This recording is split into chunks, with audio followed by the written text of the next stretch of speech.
Bonne année à tous et merci d'être venus ce soir au musée d'Orsay.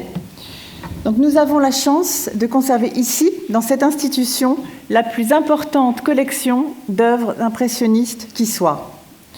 Cette collection est donc la plus riche au monde et remonte très loin. Elle précède évidemment de beaucoup l'ouverture du musée d'Orsay dans ce lieu, dans la gare d'Orsay en 1986, puisqu'elle débute il y a environ 130 ans avec l'achat en 1888 d'une œuvre de Sisley par l'État, le premier du genre. Donc une matinée de septembre, un tableau qui sera presque immédiatement envoyé à Agen et qui par la suite va être intégré à cette collection.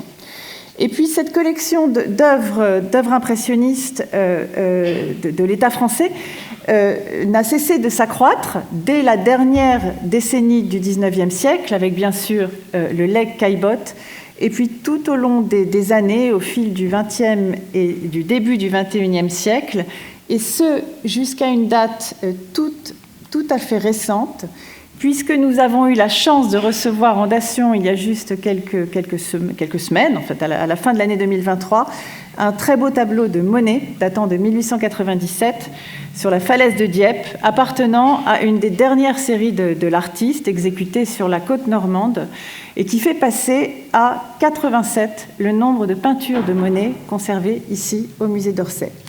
Donc on le sait, il s'agit de la collection impressionniste la plus riche au monde.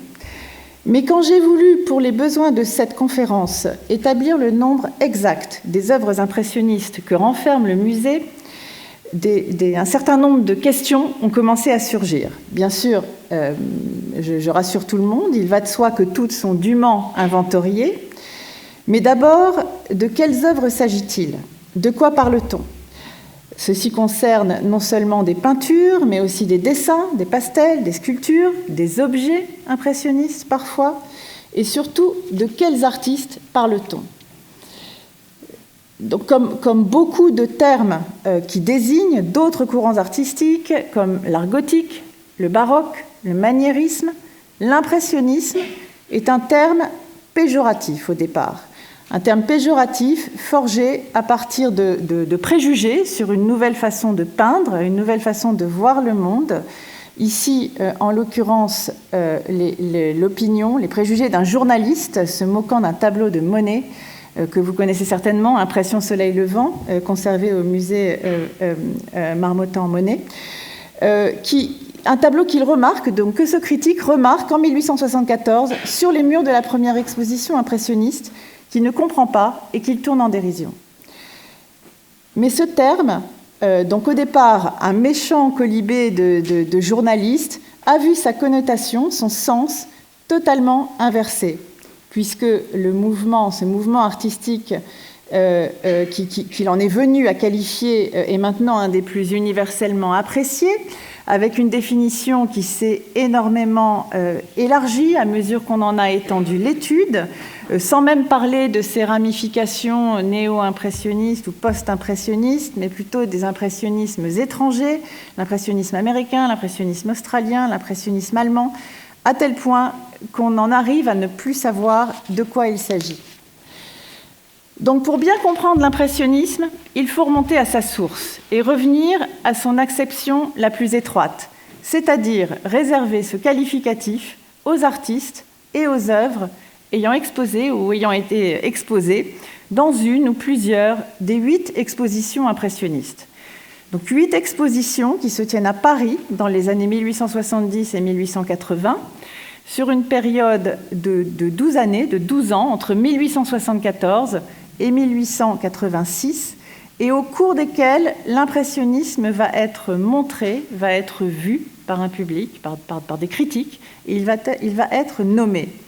Donc cette démarche va permettre de resserrer le champ sur 58 artistes ayant exposé dans les 8 expositions impressionnistes et environ 1755 œuvres répertoriées dans les 8 catalogues de ces 8 manifestations.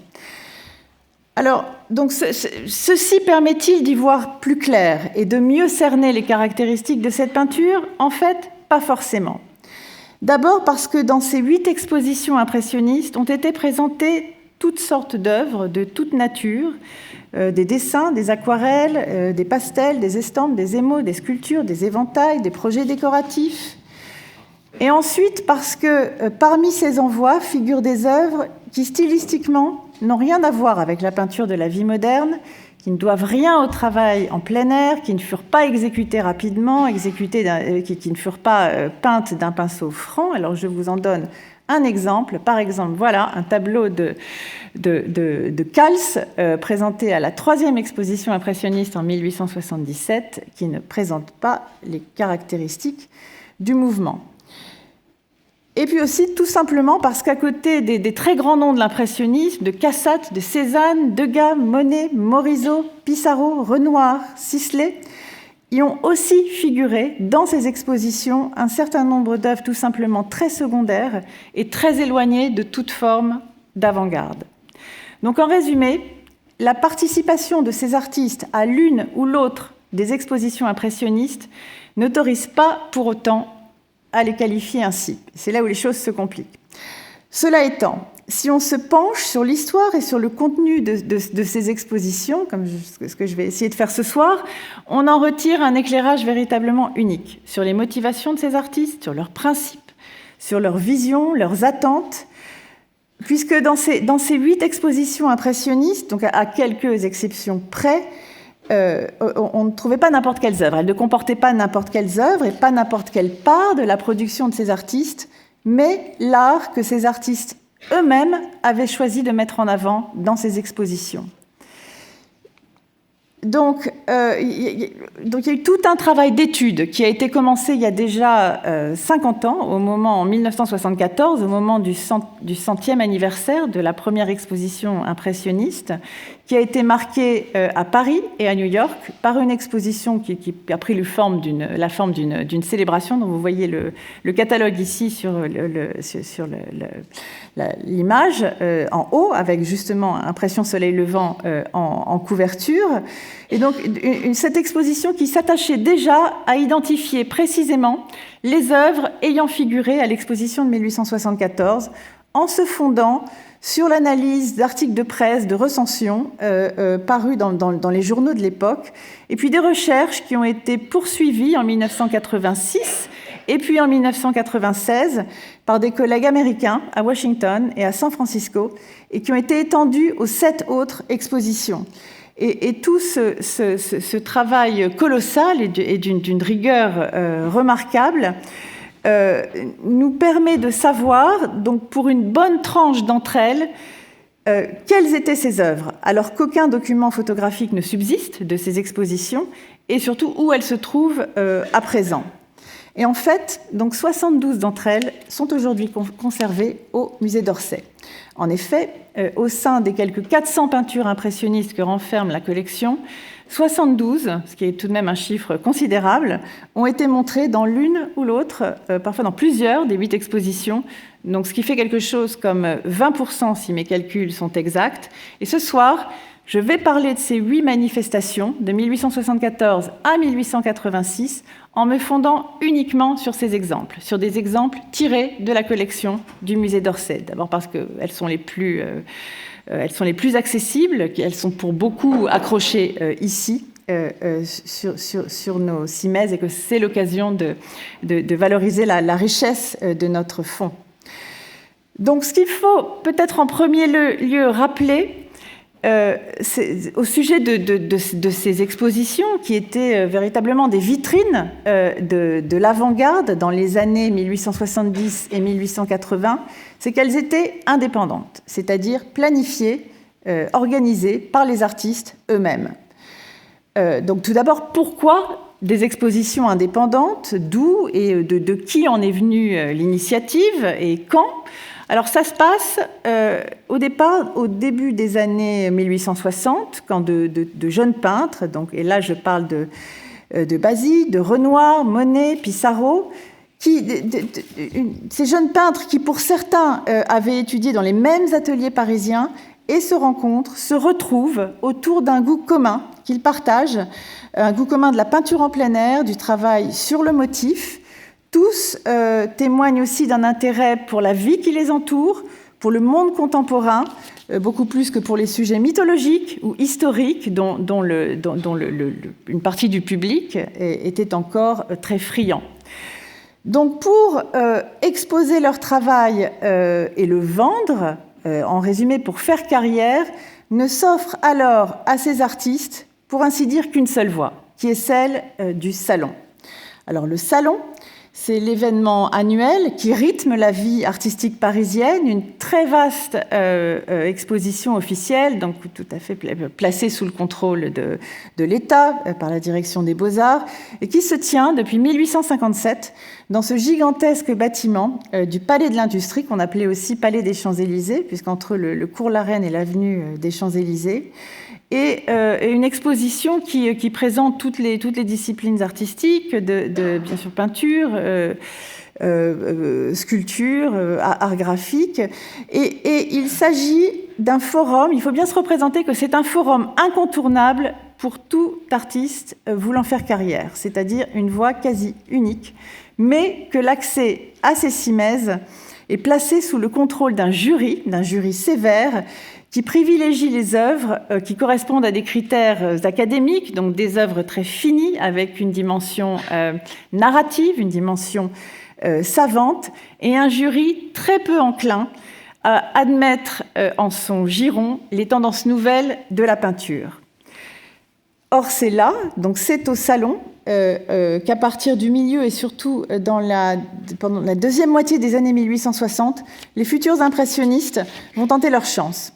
Donc ce sera pour quasiment tous, à l'exception de Cézanne, qui n'y aura accès qu'en 1882, ce sera pour presque tous leur premier terrain d'exposition.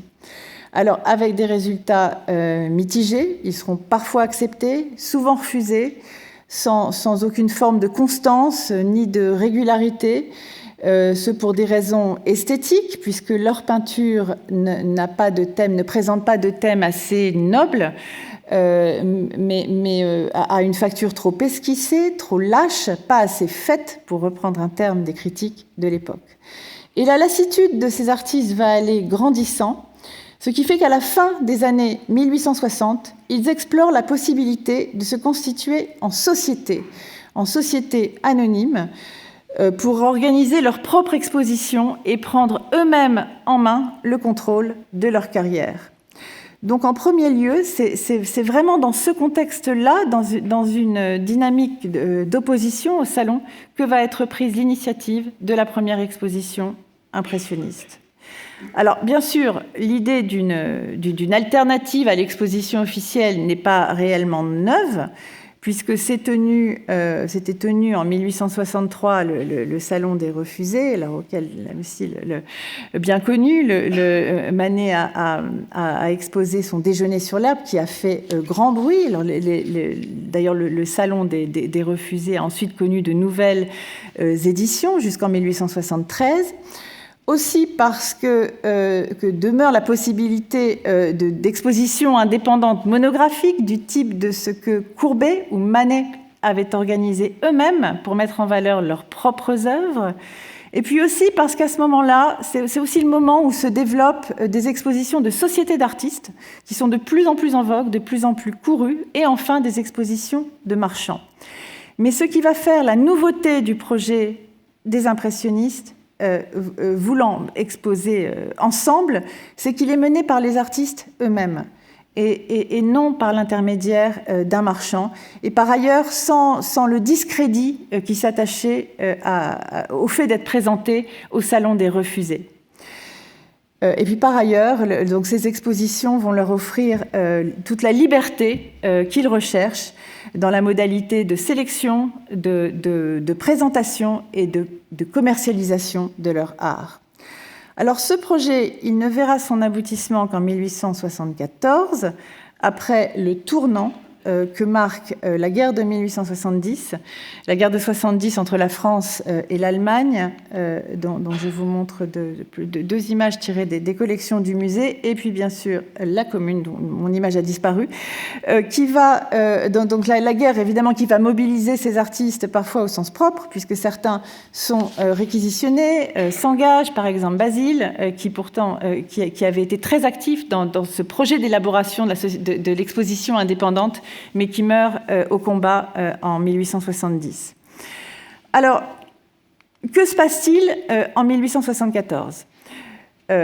Donc, on parle de 31 artistes, non seulement ceux qu'on considère aujourd'hui comme impressionnistes, mais d'autres au profil très divers, comme d'anciens communards, par exemple le sculpteur Léon Hautain, qui était également prix de Rome, se constituent en société anonyme coopérative, dans le but d'exposer librement leurs œuvres, de les vendre et de publier un journal qui va accompagner l'exposition. Alors le tout avec un statut participatif, c'est-à-dire sur la base de cotisation de chacun des membres et prévoyant en cas de vente donc la répartition des gains éventuels entre tous les sociétaires. Alors le tout avec par ailleurs une couleur très politique, puisque cette société est fondée sur un modèle très égalitaire, d'ailleurs inspiré d'une corporation de boulangers à Pontoise que connaissait Pissarro. Donc en 1874, on est en 1874 et va ouvrir à partir du 15 avril, vous voyez la date sur le catalogue, sur la couverture du catalogue de cette première exposition. Elle va ouvrir le 15 avril pour un mois et va occuper un lieu très en vue, puisqu'il s'agit de l'ancien atelier du photographe Nadar, au 35 boulevard des Capucines. Alors, je n'ai pas de photographie de la façade, mais on en a vu un dessin dans le petit film qu'on nous a passé il y a quelques minutes.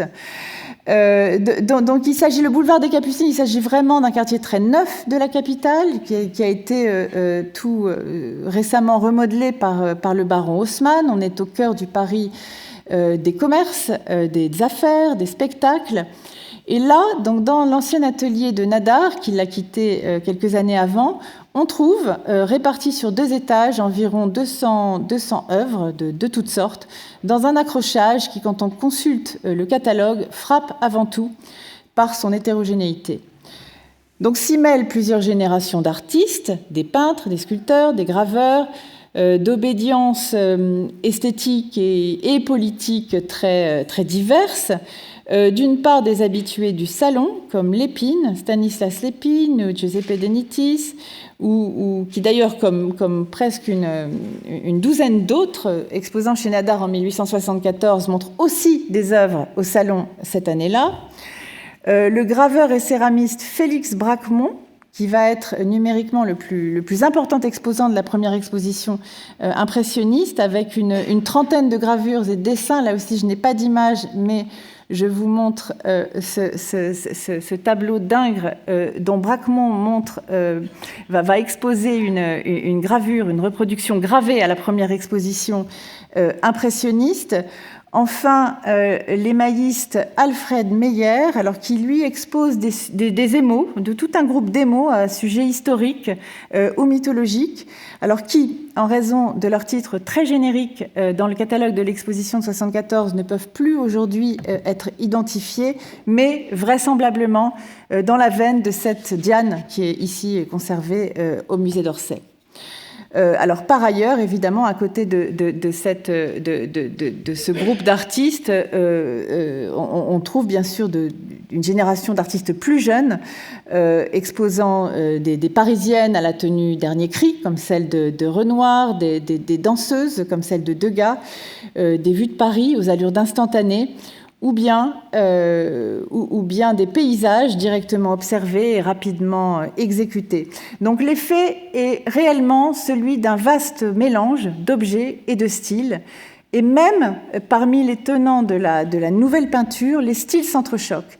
Et des visiteurs vont s'insurger de voir par exemple le berceau de Berthe Morisot côtoyer au coude à coude, je cite, une moderne Olympia de Cézanne, qui est en fait évidemment une scène de maison close.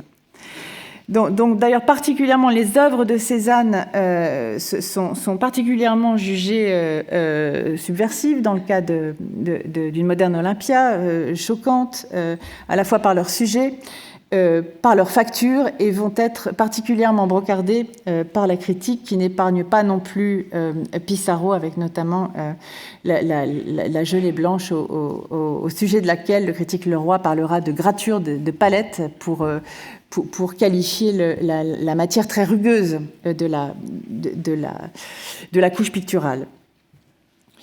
Alors, évidemment, Monet y expose aussi. Alors, l'artiste, alors, on est à partir de 1872-73, est installé à Argenteuil, donc, dont il peint ici, donc dans ce champ de coquelicots, les alentours tout proches. Alors, dans ce tableau, qui est pour le coup réellement caractéristique de sa technique rapide, de son regard sur une scène de la vie banlieusarde, il expose aussi, bien sûr, au sein d'un très bel ensemble de presque une dizaine d'œuvres, donc cette vue du port du Havre, peinte 2 ans auparavant, sur le motif, très vivement brossé, avec un inachèvement assumé, Impression soleil levant, qui va provoquer les sarcasmes du critique Louis Leroy et va l'amener à forger à son sujet le terme impressionniste.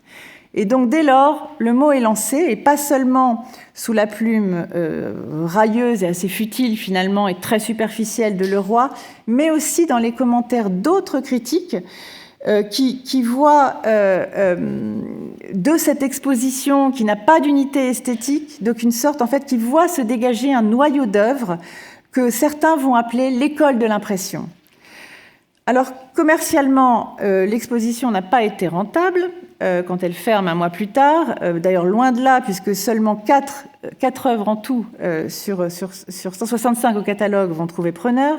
Mais voilà, il faut garder en tête que c'est un bilan qu'il faut nuancer, parce que les prix fixés par les artistes étaient très élevés, reflétant l'ambition qu'ils plaçaient dans leurs ambitions et puis la valeur qu'ils accordaient à leur travail. Et donc, même si la société anonyme coopérative doit être mise en liquidation à la fin de l'année 1874, on ne peut pas vraiment parler d'échec à proprement parler, car l'exposition a tout de même été vue par plus de 3500 visiteurs. Et les critiques qui, certes, ont été divisées dans leur appréciation de cette nouvelle école que l'exposition a fait émerger, ont été absolument unanimes dans leur soutien, à l'initiative des artistes d'exposer de manière indépendante. Donc le coup d'envoi des avant-gardes est donné, et quand le groupe va se reformer en 1876, ça ne va plus être sous l'égide de cette société maintenant défunte, mais le principe de cette structure participative va être maintenu avec l'idée d'une mise en commun et de partage des bénéfices. Alors, en 1876, c'est cette fois dans une galerie d'art privé, la galerie du marchand Durand-Ruel, Paul Durand-Ruel, que se retrouvent ces artistes. Donc 2 ans après, pas d'exposition impressionniste en 1875, ils s'y retrouvent pour exposer dans un local qui de nouveau va être loué, moyennant finance. Donc il faut rappeler qu'en plus d'être nomades, ces expositions n'auront jamais de siège fixe, mais vont se tenir dans divers endroits, dans divers locaux de la capitale.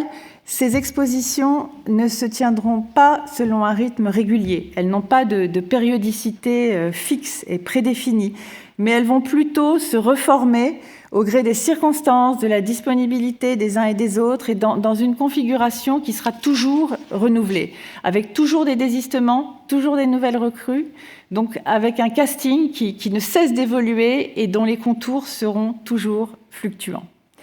Alors, en 1876, le groupe est débarrassé,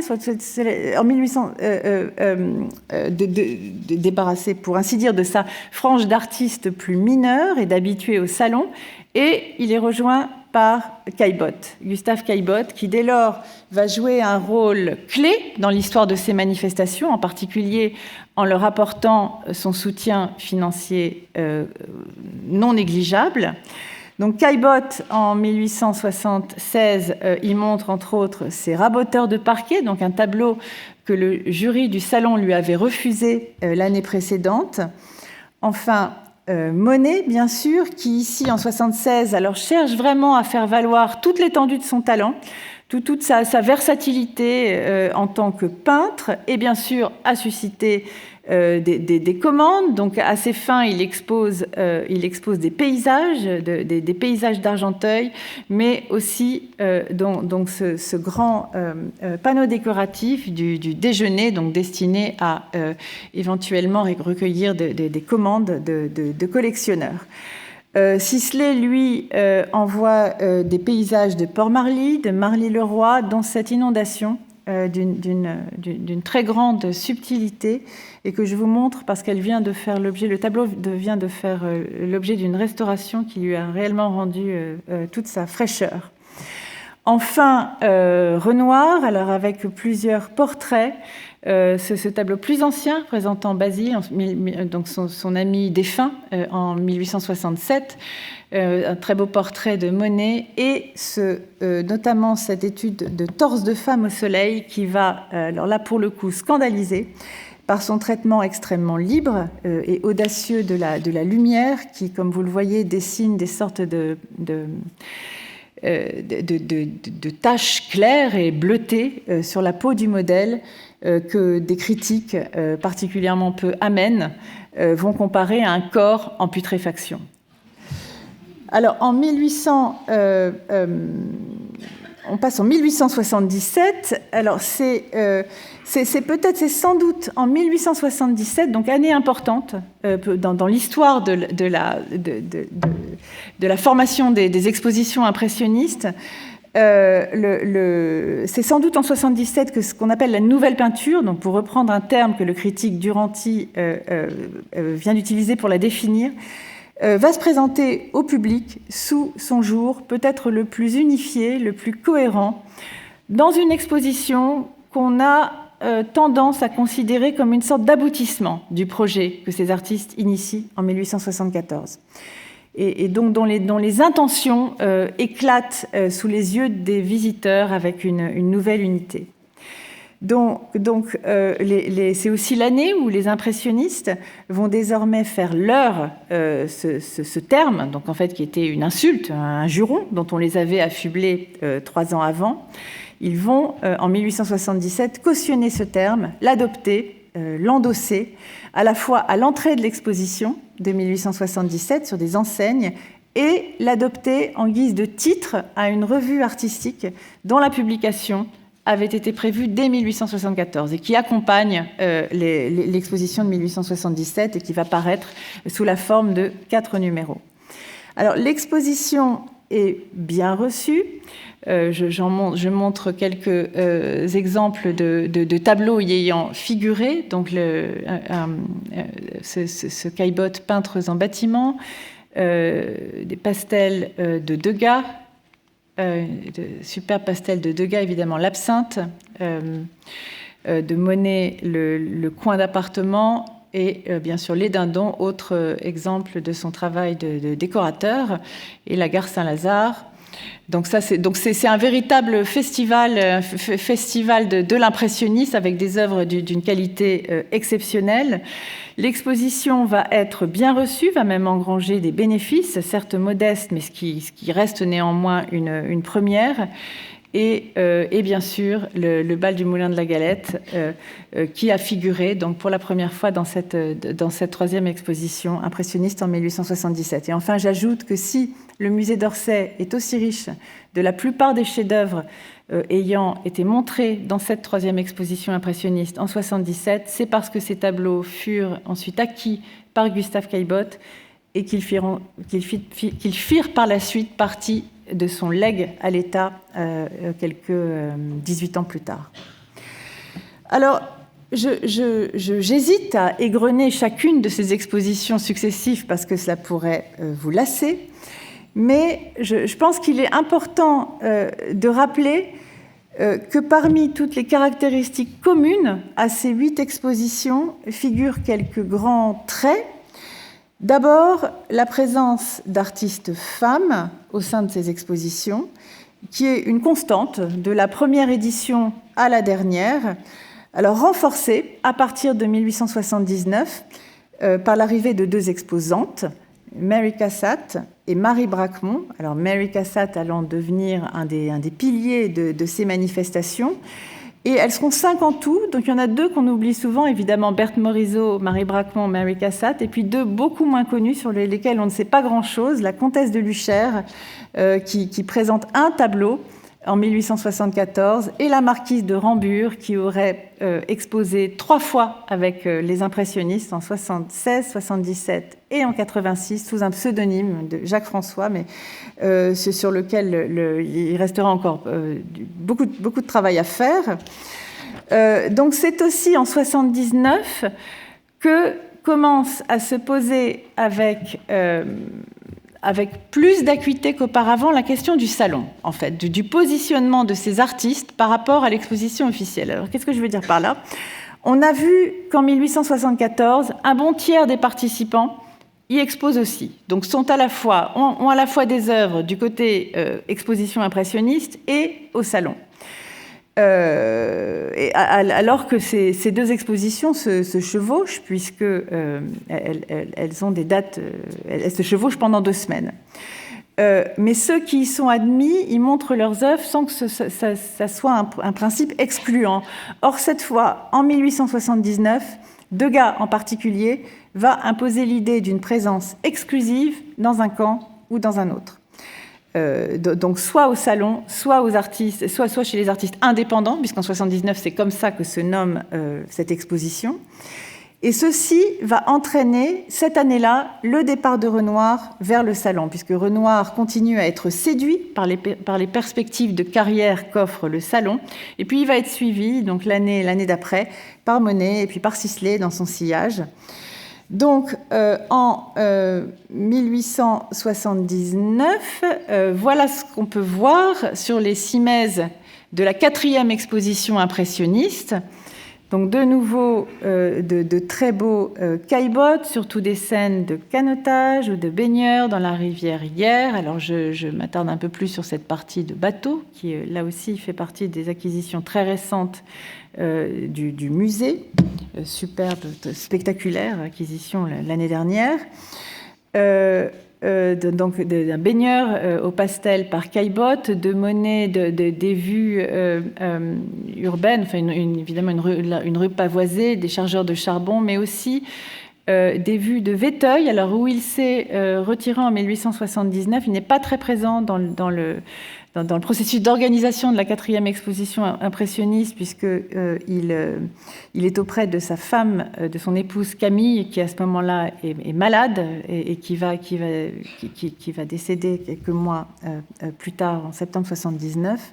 Donc il envoie à la 4e exposition impressionniste tout un groupe de paysages de Véteuil exécutés récemment. Enfin, que je vous montre. Pardon, je suis passée un peu vite. Enfin, donc ce très beau Pissarro de Printemps pruniers en fleurs. Et Degas, lui, va proposer une très ambitieuse sélection de portraits, de scènes de café-concert, que, selon sa fâcheuse habitude, et il procédait toujours comme ça, il n'enverra que quelques semaines après l'ouverture de l'exposition. Alors, ce qui irrite énormément ses confrères, et d'ailleurs, je cite Caillebotte qui va dire de Degas, il est bien embêtant, mais il faut avouer qu'il a du talent. Donc, c'était vraiment une pratique courante chez Degas de n'être jamais à l'heure pour l'envoi de ses œuvres aux expositions impressionnistes. Alors, sont toutefois exposés de lui et de Pissarro un ensemble important également d'éventails, alors qui font leur apparition dans cette 4e exposition impressionniste et qui contribue à donner une identité à cette exposition. À côté de projets décoratifs, de dessins, préparatifs à une grande décoration par Marie Bracquemont. Donc on va avoir ce groupe important de presque une vingtaine d'éventails qui vont donner à l'exposition en quelque sorte sa spécificité et vont construire son identité décorative, et on sait que cette dimension a été importante et constante dans l'art des impressionnistes. On y a consacré une exposition sur les décorations impressionnistes à l'Orangerie il y a 2 ans, et donc c'est vraiment l'exposition, la 4e exposition impressionniste et celle qui est la plus importante de ce point de vue-là. Alors les 2 éditions suivantes, en 1880 et 1881, sont souvent considérées comme marquant l'effritement du groupe, alors au nom toujours changeant, et qui d'ailleurs au départ rechigne à se nommer pour ne pas encourir le risque de se laisser catégoriser sous une étiquette défavorable. Alors, cette fois, les artistes lancent ce qu'on appellerait aujourd'hui une campagne de marketing sous la forme d'affiches très visibles, très clinquantes, imprimées en rouge et vert. Alors, le rouge et vert étant repris dans le catalogue de l'exposition lui-même en 1880. Et ces affiches, qui sont placardées dans Paris, rappellent aux passants la tenue de l'exposition des indépendants ce printemps-là, 1880. Alors, cela étant, les désistements en faveur du salon vont s'accentuer en 1880 et en 1881. Donc, il ne s'agit plus seulement de Renoir, mais aussi de Monet, donc de Cézanne, qui de toute façon ne reviendra plus aux impressionnistes. Renoir, Monet, Cézanne, Sisley n'y exposent plus en 1880. Ils vont être rejoints par Caillebotte en 1881, ce qui va mener un critique à se poser la question suivante. Alors, il compare, il dit de Monet et de Renoir que ce sont les 2 cariatides d'un temple. Et donc, il se demande si le temple impressionniste va déjà s'effondrer. Ou un autre critique, Armand Sylvestre, s'interroge, fait part des mêmes interrogations. Alors, il se demande, l'impressionnisme a-t-il vécu? Et même, a-t-il jamais existé? Et donc, voyant l'espèce de délitement du groupe, notant que les liens d'école au sein du groupe deviennent invisibles, conclut-il. Alors, donc en 1880, donc on retrouve Marie Bracquemont, donc son mari, Félix Bracquemont, qui présente ce dessin extrêmement fini, ce portrait de Goncourt. Morisot avec la magnifique femme en toilette de bal. De nouveau, un groupe d'œuvres de Caillebotte, dont les portraits de Camille Dorel. Alors Guillaumin, qui est lui aussi une présence constante au sein du groupe impressionniste. Et c'est aussi en 1881 que Degas va convier des outsiders, ses amis, donc Federico Zandomenici et Jean-Marius Raffaelli, à exposer à ses côtés. Et ce dernier, Raffaelli, va montrer pas moins de 32 œuvres dans l'exposition de 1880, ce qui va faire de lui l'artiste le mieux représenté cette année-là, et va fortement déséquilibrer le contenu de l'exposition en faveur de sa peinture. Or, la peinture de Raffaelli ne peut pas être qualifiée d'impressionniste. Elle est plutôt toute teintée d'une sorte de sentimentalisme pittoresque, très éloigné de l'impressionnisme. Et c'est la présence de Raffaelli en 1881 qui va faire que Caillebotte s'abstiendra en signe de protestation. Alors, oui, parce qu'il faut garder en tête qu'il y avait tout ce jeu de machination, de tension, d'inimitié ou de réseau d'amitié entre les artistes qui vont jouer pour beaucoup dans la constitution de chacun des groupes d'année en année. Donc en 1881, l'exposition va être la plus modeste d'entre toutes par sa taille en termes du nombre d'œuvres exposées, avec seulement 176 numéros au catalogue, mais elle comprend néanmoins une œuvre importante qui est la petite danseuse de 14 ans de Degas. Donc la seule sculpture que Degas exposera jamais. Alors évidemment, celle qui est montrée, là je vous montre le bronze conservé ici au musée d'Orsay, mais c'est la cire, la statuette de cire que Degas montre dans la 6e exposition impressionniste, et une œuvre qui maintenant est conservée à la National Gallery of Art à Washington. Bien sûr, une œuvre au réalisme dérangeant, à la fois du fait de son échelle, de la pose du modèle, de son âge, de la technique de la cire, de la façon du traitement de cette œuvre, avec des vrais cheveux, des vrais cheveux, un tutu de tulle, des chaussons de satin, et une sculpture à laquelle qui va être complétée par l'envoi de Gauguin, puisque Gauguin fait partie des exposants dans les expositions impressionnistes dès 1879, et ces deux sculptures de Gauguin qui vont également être présentées en 1881 vont conférer à cette exposition une dimension nouvelle et avec une dominante sculpture. Alors, en 1882, l'exposition change encore de lieu et cette fois va même changer de programme et même de nature, puisqu'elle se tient cette fois dans un espace assez vaste, qui sont les salons du panorama de Reichshoffen, alors qui se trouvaient rue Saint-Honoré à Paris. Alors, ces salons étaient en fait une sorte de salle attenante à une rotonde panoramique où était présenté un panorama. Alors, les panoramas étaient ces sortes de divertissements très à la mode à Paris dans ces décennies 1870-1880.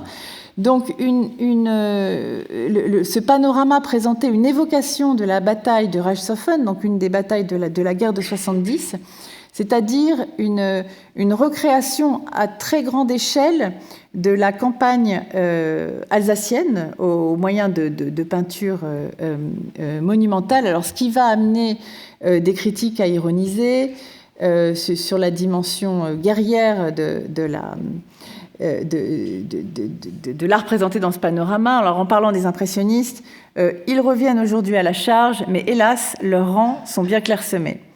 Alors, cela dit, ce commentaire était très à propos en 1882, car cette fois, ne demeure pour cette 7e exposition impressionniste que 7 participants. Donc ce sera la plus réduite en termes du nombre d'exposants.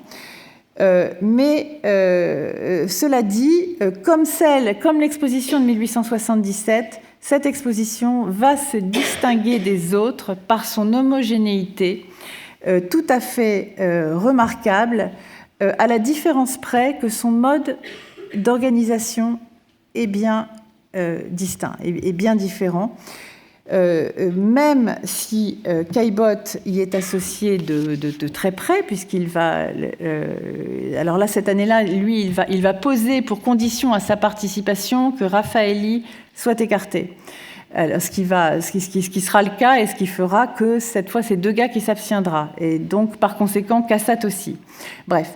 Donc cette année-là, c'est le marchand Paul Durand-Ruel, de nouveau lui, qui va prendre les rênes de l'exposition. C'est lui, en tout cas, un de ses commis qui en a trouvé le lieu, le panorama de Reichshoffen. Il va y présenter des œuvres provenant de son stock, en large quantité, comme ce champ de bananier de Renoir ou la bergère de Pissarro. Il est celui qui va orchestrer cette exposition. Alors pourquoi ce degré d'implication du marchand dans cette exposition impressionniste ? La raison, c'est Paul Durand-Ruel a investi en masse dans les œuvres de ces artistes, qui pour beaucoup ne trouvent pas preneur. Par ailleurs, on est en 1882 et la galerie vient d'être très durement éprouvé par une crise financière qui frappe Paris au début de l'année 1882 avec un crash financier de la banque de l'Union Générale, qui était la banque de la galerie Durand-Ruel. Et donc Durand-Ruel, pour se sortir de cette situation, fait le pari de proposer les tableaux de son stock et en nombre considérable sur les 6 messes de cette exposition impressionniste. Alors c'est ainsi qu'il va envoyer 29 Renoir, 35 Monet et c'est Pissarro, ayant lui-même procédé à la sélection de ses œuvres. Et donc je cite Eugène Manet, donc le frère de Manet qui était marié à Berthe Morisot, qui lui écrit « Durand-Ruel est tout entier dans l'affaire ». Alors, est-ce que, vu la très forte teneur d'œuvres de Pissarro, Renoir et Sisley de cette exposition, est-ce qu'on peut dire qu'il en résulte qu'il s'agit de la plus impressionniste de ces expositions? Alors, d'une certaine manière, oui, alors c'est ce que dit un critique, Hennequin, dès le premier coup d'œil, on est forcé de reconnaître qu'ils forment une école, ou au contraire, on peut considérer qu'il s'agit en fait de la fin de l'impressionnisme, puisque de la fin de l'implication des impressionnistes dans l'exposition, puisque les artistes eux-mêmes, Renoir, Sisley et Monet, se sont détachés de son organisation. Cette exposition est menée et orchestrée par un marchand. Ce n'est donc plus un geste d'indépendance. Mais malgré ce déploiement d'efforts, il va en résulter un échec financier. Et il faudra attendre 4 ans pour qu'il y ait de nouveau lieu donc l'exposition impressionniste suivante, et la dernière en 1886. Donc cette 8e exposition étant l'ultime de ces manifestations. Alors elle est elle aussi très bien identifiée.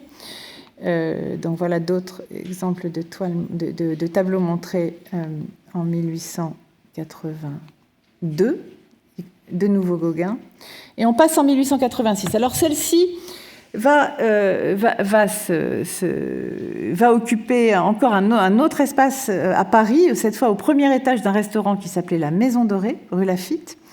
Mais surtout, ce qui va faire l'identité particulière de cette dernière exposition impressionniste, c'est son assimilation, son absorption de tendances nouvelles. Alors on y trouve de nouveau des artistes femmes, comme Marie Bracquemont, avec ses 3 jeunes femmes à l'ombrelle, un superbe Mary Cassatt, la jeune fille au jardin, également Guillaumin, Pissarro, mais ce qui va constituer sa nouveauté, c'est qu'on va y voir apparaître des œuvres divisionnistes, des œuvres néo-impressionnistes, puisqu'en effet, dans les 2 années précédentes, de nouvelles approches, de nouvelles manières de peindre se sont fait jour autour de Seurat en particulier, qui est en train de développer une nouvelle technique qu'on va appeler le divisionnisme. Alors le divisionnisme, vous savez ce que c'est, mais je rappelle.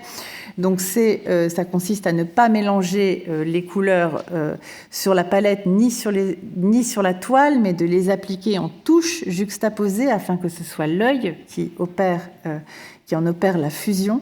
Donc une méthode peu à peu érigée en système qui va se fonder sur des observations scientifiques. Alors il en découle toute une nouvelle variante d'un impressionnisme beaucoup plus scientifique et beaucoup plus logique, qui va perdre sa spontanéité et qu'on va appeler néo-impressionnisme. Donc Degas évidemment peint la baignade à Asnières en 1884, un tableau qui va avoir énormément d'influence. Et Pissarro va rencontrer ses amis Signac et Cros dans l'atelier de Guillaumin, dont je vous montre ici ce tableau présenté dans la dernière exposition impressionniste. Et ce tableau, également cette peinture de Pissarro. Donc ces artistes, ces néo-impressionnistes se sont constitués en société, la Société des indépendants, donc organisant le Salon des indépendants en décembre 1884, ce qui va expliquer de nouveau l'absence de toute dénomination côté exposition impressionniste pour cette dernière exposition, pour éviter toute confusion avec cette société nouvellement créée. Donc cet apport de tout les apports de ces nouveaux artistes vont également entraîner des difficultés d'accrochage, des tableaux au format de grand format, peu compatibles avec les autres œuvres. Les divisionnistes vont être groupés dans une seule salle. Alors, entre-temps, évidemment, on est 4 ans plus tard. Donc, entre-temps, le paysage artistique a changé. Manet est mort en 1883. Une exposition posthume lui a été dédiée l'année suivante. Durand-Ruel aussi se réorganise. Il a tenu une série d'expositions monographiques dans un nouveau local, boulevard de la Madeleine, dès 1882. Et puis, des galeries concurrentes commencent à voir le jour, comme celle de Georges Petit. Donc tout ça pour dire que l'alternative à l'exposition impressionniste n'est plus le seul salon. Et d'ailleurs, la peinture même de ces artistes impressionnistes a considérablement évolué, prenant diverses directions. Donc Renoir, notamment, ce sont des années où il voyage en Italie, il va y trouver un nouveau classicisme qui va peu à peu l'éloigner de l'impressionnisme. Le Monet, Pissarro et Sisley quittent la ville, s'installent loin de Paris. Ils sont de plus en plus déconnectés, on dirait aujourd'hui. Donc Sisley bien sûr, à Saint-Mamès. Pissarro va aller à Éragny. Monet, lui, ce sont les années où il s'installe en 1883 à Giverny. Donc reste Caillebotte et puis Degas et Cassatt et Morisot. Donc, que conclure de cette aventure? Alors d'abord, peut-être que comme bien des avant-gardes, beaucoup d'avant-gardes artistiques, l'impressionnisme n'a pas suivi une trajectoire linéaire, loin de là. Que ces expositions impressionnistes, aussi pionnières furent-elles, à la fois dans leur organisation, révèlent également tous les tâtonnements, toutes les hésitations, les revirements survenus au cours de ces 12 années. Donc ce qu'on espère, c'est que l'étude de ces expositions, sur lesquelles évidemment les recherches se poursuivent et sont constamment mises à jour, que tout ce travail permettra de mieux appréhender l'impressionnisme dans toute sa vitalité, peut-être de retrouver son élan premier et de prendre la pleine mesure de sa modernité au sens large. C'est-à-dire pas seulement la modernité de ses thèmes, de sa facture, alors donc de toute façon le caractère un peu brutal et outrancier n'est plus vraiment compris aujourd'hui, puisque c'est une peinture qui tout de même énormément assagie et peut-être affadie, mais aussi la modernité de sa démarche et de son élan d'indépendance et de liberté. Voilà, merci.